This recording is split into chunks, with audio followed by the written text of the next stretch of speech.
Majestical Services is a Discord-based free content creation company. They can create any logo, banner, or background you could imagine. They can build your Discord server or make you your own bot and help you grow your own community, all for free. Availability is limited since their queue is so big. Get there while you can. Join at majestical.robsrandomstuff.com. For those of you who can't spell, that's majestical.robsrandomstuff.com. My dog says hello. Hello, Charlie. How does everybody know his name? I don't think I've told anybody his name. You've told me his name like 6 times. Oh. You must have a very bad memory. I do. My memory is very bad. Okay, let's see. Today's episode is about roads. Yes. Do you like roads, John? Yes. I like roads. But sometimes I wish there weren't any roads. Why? Because then I could go as fast as I wanted and nobody could stop me. True. Hang on, I'm eating a bagel. We should just have like a podcast where we just stuff our face and try to talk. It's a good idea. I know, right? I didn't really think about how I was going to record an episode with a bagel in my mouth. You just do, to be honest. Good idea. I'm eating beef jerky, to be honest. Beef jerky is the best food. Alright. This is local beef jerky, too. It's made in Paris, Kentucky. I was just about to say, John, Paris isn't that local, but I guess Kentucky is. According to Google, a road is a wide way leading from one place to another, especially one with a specifically prepared surface in which vehicles can use.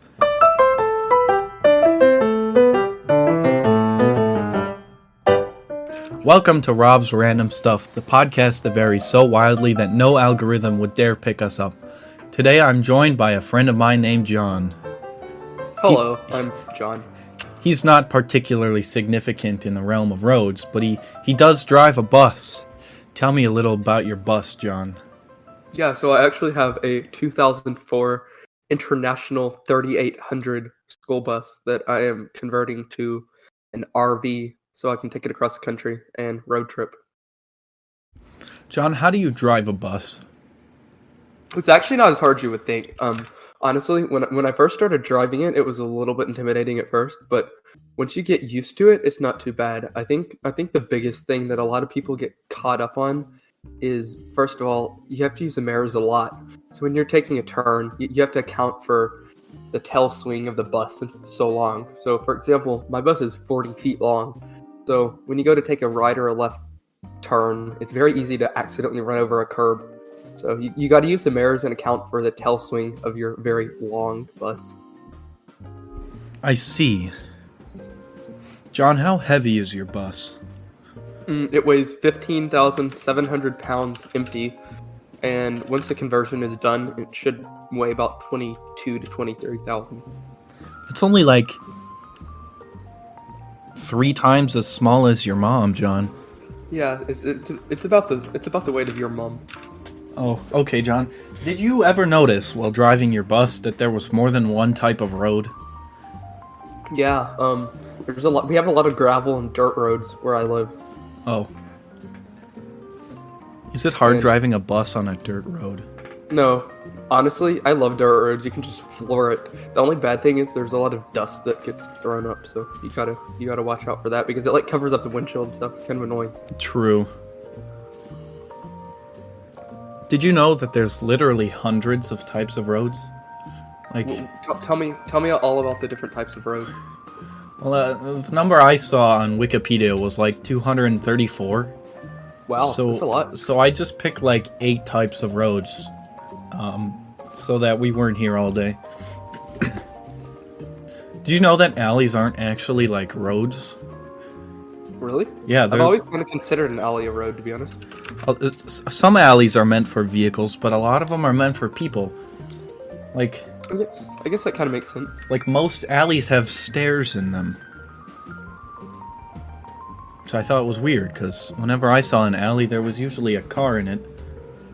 So alleys are just, tiny itty-bitty roads behind and in between buildings for access back there if you have a garage or something, or if you just feel like walking around.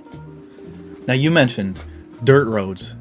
You often find these in rural areas, and a lot of time you can't pass through them unless you have a truck or an SUV or something with four-wheel drive or something that's heavy, because quite often it ends up raining and it turns into a mud road. Same with gravel roads. John, your sound's gone. Oh, John, your mic is Can you hear back. me now? Oh yeah, there you go.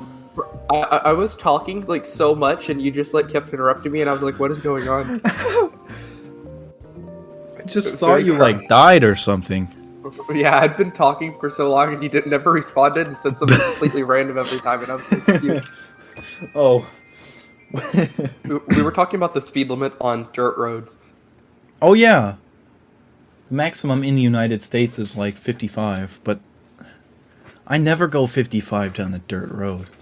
Was that like actually in like some kind of legislature or something that says the maximum speed limit on a dirt road is 55? I think so. Wikipedia said unless otherwise posted, it's 55. That's weird. I never knew that because I know the state highway speed limit, at least in Kentucky, is default 55 unless otherwise posted. But I didn't know that for gravel or dirt roads. I never would have thought it would have been so fast, but I mean, I guess if you know what you're doing. I can't really imagine going that fast on a dirt or gravel road. I feel like that would be kind of dangerous, to be honest. It really would, especially since dirt roads have a gigantic ditch next to them. Like, if you fall in there, you're done. Yeah, and when it's muddy or rainy, it just turns to slush. Yeah. Dirt roads these days, what are you gonna do? I just need to get my horse and carriage out like the old days. Exactly. 6.5 miles an hour is the way to go. Exactly. Now, everything used to be made out of dirt until they invented asphalt. And then they became asphalt roads, and then people built cities around them. And then called these metropolitan roads, like roads you would find in a downtown area. This is basically any road that the city declares significant for whatever reason. It could be like roads around a skyscraper that needs extra maintenance or something on a bus route. And the typical speed limit there is 35 to 40, but 25 is not uncommon. And I got a fun fact for you. A fun fact. Yeah, we love fun facts, right? Mm-hmm. Did you know that, and I don't know the exact specifics behind this, but any zone that is declared as a residential zone, the speed limit is no more than 25 miles per hour? That is interesting. I know, right? Everybody definitely stays under 25 on a residential road, right? Yeah, residential areas I just like to zoom through because they're usually like pretty flat, straight areas that are just slow because of all the houses and stuff. Yeah, honestly, 65 is the way to go on a residential road. Yeah, that's me every day, to be honest. Well, you just covered my residential roads, John. That's all I had written down for that. Oh, so you already knew my fun fact. Yeah, I did. Now I'm disappointed. Ha!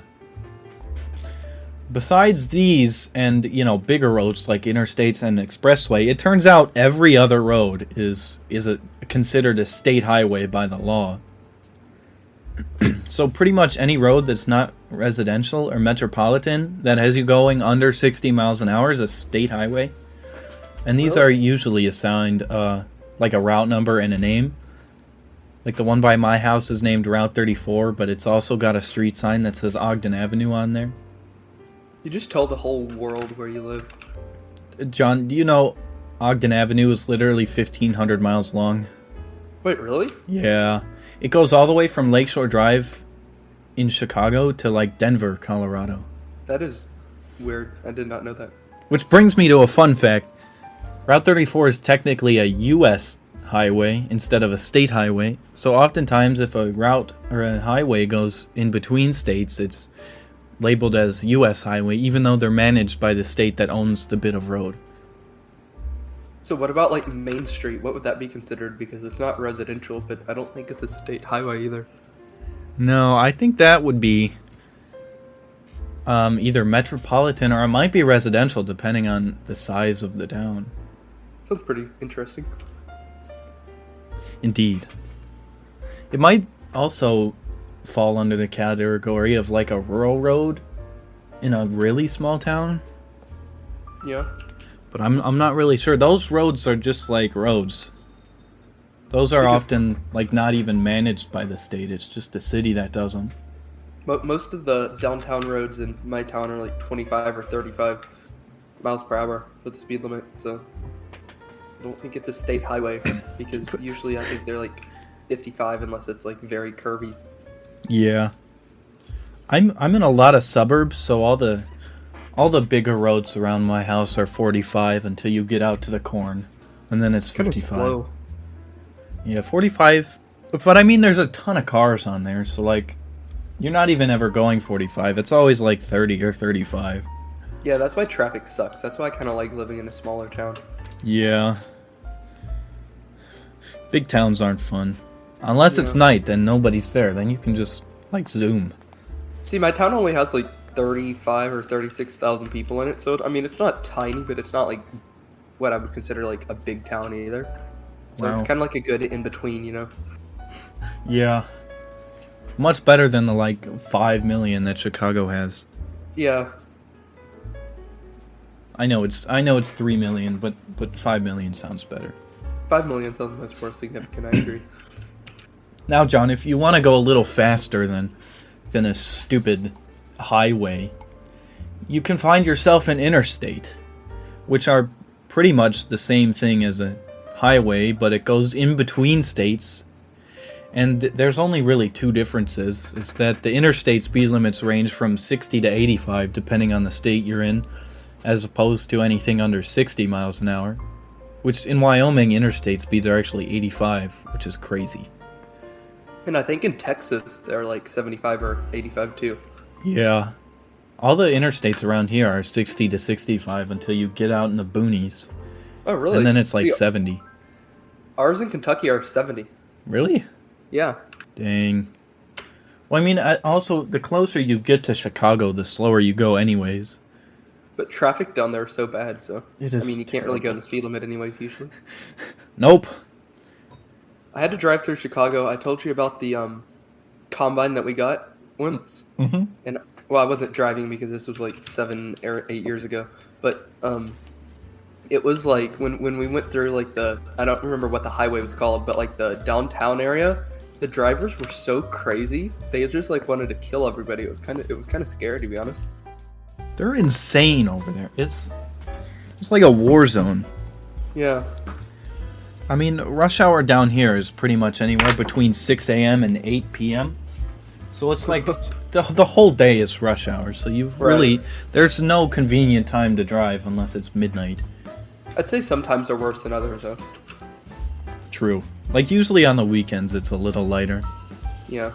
Not as many people trying to go to and from work, I guess. Yeah, it's especially bad when they close down, like, even a part of one lane. Then you're not going to get through. Yeah, like construction, or we have a lot of... So the highway that's closest to my house, which is I-75, the segment that runs probably, I don't know, between 20 and 40 miles each direction from my house is, like, completely being repaved right now. And so they have, like, literally one lane open. And it is so crazy throughout the day because usually it has 4 lanes. So when they take it down to 1, everybody just gets so clogged up. It's so annoying. Not good. No, not at all. It really impedes the safe traffic flow of the interstate. I mean, I guess you have to repave them at some point, though, right? Yeah, it's better than having a bunch of chug holes, I guess. Yeah.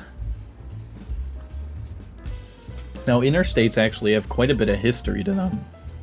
Along with being federally funded, they began as just regular federally funded roads back in the late 1910s. I think it was like 1918, 1919, that they started trying to create a grid system, but it didn't really work until President Eisenhower came along, creating really what we know as an interstate back when he was president in 1953. But even though these are federally funded, the interstates are owned and operated by the states that they're in. I mean, obviously they're broken up into sections, like any one interstate isn't fully operated by a single state.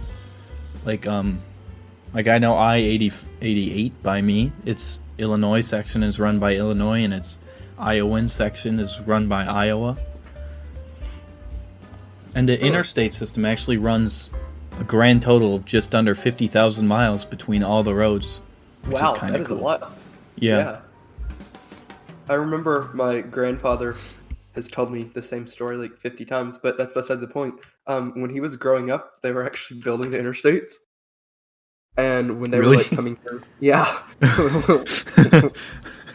when they were coming through like our area, before they were like opened or anything, he and his friends used to go and like walk down the empty interstates and just like go on walks and see how far they could go.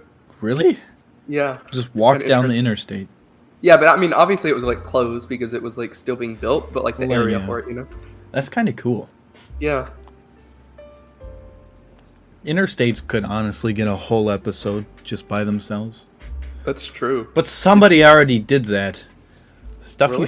Stuff you should know has a great episode. I think it's like an hour long. It's called How the U.S. Interstate System Works. Interstates are pretty interesting, to be honest. Yeah. You can find that one wherever you get your podcasts, or just like look it up on Google. How the U.S. Interstate System Works. I got a fun fact for you about interstates. Oh? Okay, so if you've ever noticed while driving on an interstate, and a lot of people don't notice this, but maybe you have if you're a little observant, it has to be at least a mile long of a straight stretch. Do you know why that is? Really? I don't. Why? Because during World War II, I think, if my dates are correct, I think that was the correct war, they had to build them at least a mile long, like a straight stretch at least a mile long, so planes could actually take off and land on them if they needed to. Really? Yeah. That's kind of cool. Yeah. Well, now you know if you're driving in a plane, you could probably land on an interstate pretty safely. Oh yeah, they have like general aviation planes, so like small planes, when they have like emergency landings, so they like land on highways all the time because of, well, I mean, obviously there's not a lot of great areas to land that are straight if you're going down in a plane, you know. That is cool. You might also find while you're going down an interstate a toll. I don't think anybody likes tolls. Do you like tolls, John? I hate tolls. Tolls are the worst, except they do a lot of good for those roads. They're really on any road that the state can put them on. They're on expressways, interstates, and sometimes smaller roads, but they turn a gigantic amount of money towards operating and maintaining those roads that they're on. Yeah, we don't really have any tolls in. Really? Well, I don't even think we really have any in Kentucky. Oh my I know we gosh. don't have any like anywhere close to me. We might have some in Louisville, but I'm not positive on that. I've never seen any personally. I know there's a toll on I-88 by my house. But I mean, have it's like one of those palmetto passes or whatever they call them, where you like can go through the toll an unlimited amount of times without having to pay the fee every time. Like you pay like a yearly pass or whatever. yeah, we have iPass here. Ooh, interesting. Which, I mean, the one on 88 you can only use on the iPass. Like, you can't, like, pay the dude cash anymore.